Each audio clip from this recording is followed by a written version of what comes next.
Hoy, 6 de octubre, se conmemora el Día Internacional de la Parálisis Cerebral y para hablar de ello tenemos aquí a quien sabe, ¿no? La experta, la doctora neuróloga Marisol Ferrúa. Bienvenida, Marisol, ¿cómo estás? Hola, Dani, ¿cómo estás? Gracias Bien. por la invitación. No, gracias a vos por estar acá. Bueno, ¿de qué hablamos cuando hablamos de parálisis cerebral?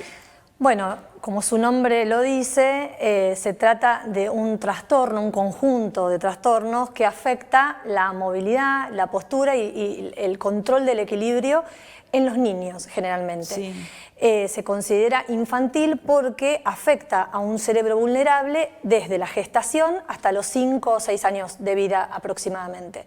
No se sabe por qué se produce. Ajá. Hay un daño en un cerebro inmaduro que puede darse desde la gestación, o sea, son causas prenatales que se llaman durante el embarazo, perinatales, porque pueden suceder en el parto, o postnatales, por ejemplo, una infección ya cuando en la infancia. Es la patología que genera la discapacidad más frecuente en los niños. Tiene una prevalencia aproximadamente de 3 cada 1000 niños nacidos vivos. Y la verdad que es muy importante conocer sobre esta patología porque es una de las causas, como dije, más frecuentes de discapacidad, pero no es progresiva. No es que un paciente que nace con una parálisis cerebral va a ir empeorando a lo largo de la vida, que a veces se confunde y se piensa que es eso. Por eso es tan importante este 6 de octubre, que generalmente hay un montón de fundaciones, más de 500 asociaciones en el mundo, que tratan de concientizar de que hay que trabajar en el abordaje temprano de estos niños, porque como no progresa, vos tenés que tratar de estimularlos lo más posible desde el nacimiento. No sé qué más querés que te cuente. ¿En qué consisten esas estimulaciones, por ejemplo? Bueno, por ejemplo, el abordaje, como te decía, el síntoma más frecuente es el motor. Sí. O sea, de hecho, el diagnóstico lo ven los papás cuando los niños están creciendo. Es importante que lo sepa el obstetra o el ecógrafo cuando es prenatal, que puede ser congénito. A veces se puede ver, por ejemplo, cuando hay un daño estructural, una hemorragia intracerebral o la mamá tuvo una infección grave durante el embarazo, sobre todo las cuestiones focales neurológicas, las podés ver a través. Bien. Otras veces no. Con el paso de los días y los meses en estos bebés, el papá o la mamá se van dando cuenta que capaz hay ciertas características que le llaman la atención y que son por las cuales consultan al pediatra, o bien cuando uno lleva a control al niño es lo que evalúa siempre el pediatra. Por ejemplo, si puede levantar la cabeza, si puede rolar, darse vuelta, si presenta o no babeo. Son bebés que a veces los sostenés o se ponen muy rígidos o al contrario, están hipotónicos, que parecen como un flan y cuelga la cabeza.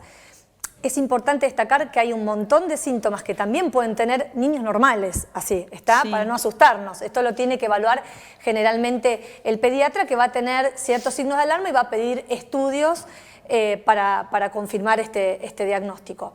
El abordaje, como que me preguntaste antes, es multidisciplinario y tiene que ser seguido a través de fisiatras y kinesiólogos, porque, como te decía, lo que más afecta es la parte motora. Entonces, estos niños, al no poder caminar, hay diferentes grados, puede ser severa, leve.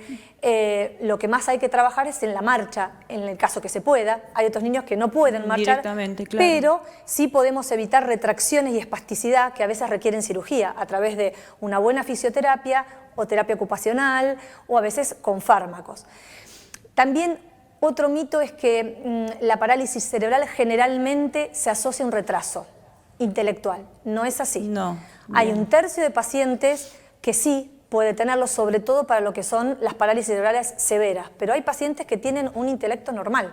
Y pueden hablar, por ejemplo, también. Pueden hablar con dificultad, porque dentro de lo que es el habla también tenemos toda la función motora del habla. Entonces pueden expresarse, que es otro de los síntomas que ahora te iba a contar, también, pero con mayor dificultad en la articulación de la palabra, pero comprenden todo. Por eso es también importante la estimulación por una fonoaudióloga desde el inicio de esta patología.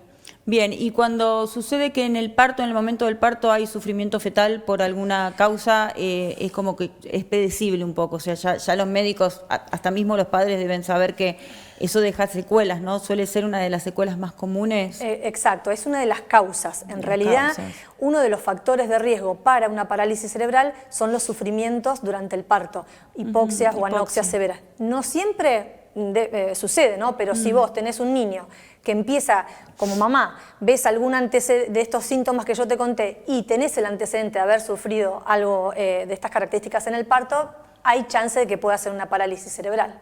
Bien, y ¿cuál es digamos, cuánto pueden llegar a vivir?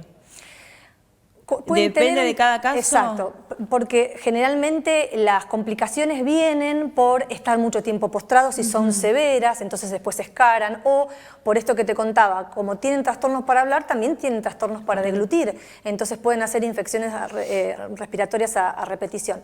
Pero muchos tienen una sobrevida normal hasta 80 años, ¿está? Dependiendo del grado de parálisis cerebral, que como te decía, están las severas, que es la que uno más ve, porque es la más gráfica, por así decirlo, pero después tenemos pacientes con moderadas o con leves. Bien, bueno, es una fecha entonces para concientizar, como todas las fechas en relación a este tipo de enfermedades, y a los papás, bueno, a prestar ante los mínimos atención. Signos de alarma o de alerta, consultar. Consultar y que sea siempre un abordaje precoz, porque van a tener más autonomía a largo plazo.